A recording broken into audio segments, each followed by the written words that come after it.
갈라디아서의 개요를 설명하겠습니다. 기록자는 바울이며 기록 시기는 주후 55년경입니다. 성격은 교리서이며 수신자는 1차적으로 갈라디아의 교회들의 성도들이고 실제로는 모든 신자입니다. 이 서신의 이름은 바울이 편지를 쓴 갈라디아의 교회들에서 유래되었습니다. 바울은 3번의 선교 여행을 통해 갈라디아의 교회들을 방문하고 디모데와 함께 갈라디아 사람들에게 복음을 선포하였습니다. 그런데 갈라디아 사람들은 변덕이 심했으며 하나님의 은혜로 만족하지 않고 은혜와 행위를 섞는 어리석은 일을 하려 하였습니다. 주제는 성도의 삶에 능력이 되는 복음입니다. 목적은 이신층의 교리를 갈라디아 교인들에게 주장하기 위함이며 사도 바울의 사도권을 변증하기 위함입니다. 갈라디아 교회에 유대주의자, 율법주의가 구약의 의식적 율법을 지켜야 구원을 받는 것이라고 가르쳤으며 특히 할례를 하려 하였습니다. 그래서 그리스도 안에서 미리 확정하신 언약과 옛 언약, 율법과 비교하도록 하였습니다. 하갈 대 사라, 여종 대 자유한 여자, 이스마엘 대 이삭, 종의 자녀와 약속의 자녀, 감시 대 자유, 육신의 일들 대 성령의 열매, 내쫓김 대 유업입니다.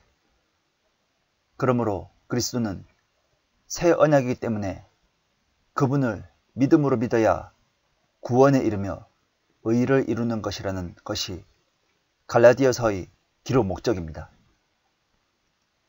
핵심장은 3장이며 믿음에 의한 칭의입니다. 핵심절은 사람이 율법의 행위로 의롭게 되는 것이 아니요 예수 그리스도를 믿음으로 인하여 되는 줄 알고 우리도 예수 그리스도를 믿었나니 이는 우리가 율법의 행위로서가 아니라 그리스도를 믿음으로 인하여 의로워지고자 함이라.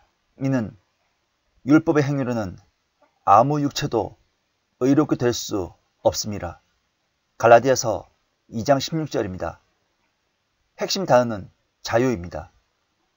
핵심구는 자유 안에 굳게 서서 5장 1절입니다. 갈라디아서의 그리스도는 우리에게 자유를 주시는 주님 1장 4절과 5장 1절입니다. 갈라디아서의 내용을 설명하겠습니다. 바울은 AD 52년에서 53년 사이에 갈라디아인들에게 서신을 기록하였습니다. 갈라디아 사람이라고 하면 주전 3세기 전반까지 소아시아 중앙지대에 정착하였던 켈트족을 가리키는 것이었습니다. 사도행전에는 16장 6절과 18장 23절에 2번 언급하며 바울의 일행이 그것을 통과한 것과 제3차 여행 초에 그 지방에 제자들이 있었다는 것을 말해줍니다. 그들은 헬라인들이 아니라 BC 3세기경에 그리스로 밀려든 미개인들의 급류 중 한 지류인 골, 갈리아 사람들이었습니다. 팔레스타인에서 온 유대교 선교사들의 먹이가 되었다는 것이 바울에게 알려진 것입니다. 이 책은 각각 2장씩 3부분으로 매우 뚜렷하게 구분됩니다. 1에서 2장은 개인적인 부분을, 3에서 4장은 교리적인 부분을, 5에서 6장은 실행적인 부분을 다루고 있습니다. 갈라디아서는 로마서와 짝을 이룹니다. 로마서는 이 시대의 유대인과 이방인 사이에는 어떠한 차이도 없으며 사람은 믿음을 통한 은혜로 구원받을 뿐 그 외에 어떤 것도 필요하지 않다는 사실을 알려줄 목적으로 기록되었습니다. 적대자들, 곧 거짓 형제들이 교회를 교란시키고 복음을 변개하였습니다. 그들은 성도들로 하여금 할례를 받도록 선동하였으며 율법에 대한 순종을 요구하고 있었습니다. 그래서 이미 갈라디아 사람들은 다른 복음을 전할 뿐 아니라 갈라디아 성도들의 마음을 바울에게서 떼어내기 위해 바울의 사도직도 부인하고 공격했습니다. 갈라디아서는 구원받은 죄인이 믿음을 통한 은혜로 그의 구원이 유지된다는 사실을 입증하기 위해 기록되었습니다. 즉, 갈라디아서의 일관된 주제는 구원받은 이후에 어떤 행함이 없더라도 구원받은 신분은 유지된다는 것입니다. 기독교를 도덕 체계에 불과한 것으로 오해하는 사람들이 많습니다. 그러나 의식을 준수하거나 도덕적으로 살아도 죄인은 그리스도 안에서 하나님께서 하신 일보다 나을 수 없습니다. 바울의 적대자들은 율법주의자들임에도 적대자들이 갈라디아 성도들을 세상 요소들이나 절기와 달력으로 인도함으로 완전한 유대교는 아니지만 유대교로부터 율법주의적인 요소를 그리고 영지주의와 기독교를 결합한 절충주의적 집단이며 바울은 다른 한편으로는 도덕적 방종주의로 빠지는 영적인 열광주의자들과 무법주의자들을 향해 싸우고 있는 것입니다. 죄를 정당화하는데 그리스도인의 자유를 사용하는 것은 복음을 왜곡하는 것입니다. 우리가 은혜로 구원을 받았다면 어떻게 사는가는 문제가 아니라는 주장은 모든 시대에 걸친 유혹이었습니다. 갈라디아인들의 오류에는 두 가지 형태가 있었고 그 두 가지 모두 여기서 논박당합니다. 첫째는 죄인이 의롭게 되는 기반으로서 율법에 대한 복종을 믿음에다 섞어 가르친 것이었습니다. 율법주의자들은 할례를 끌어들이려고 하면서 갈라디아 성도들을 율법에 종속시키려고 했습니다. 이 때문에 바울은 율법으로부터의 자유를 강조하게 된 것입니다.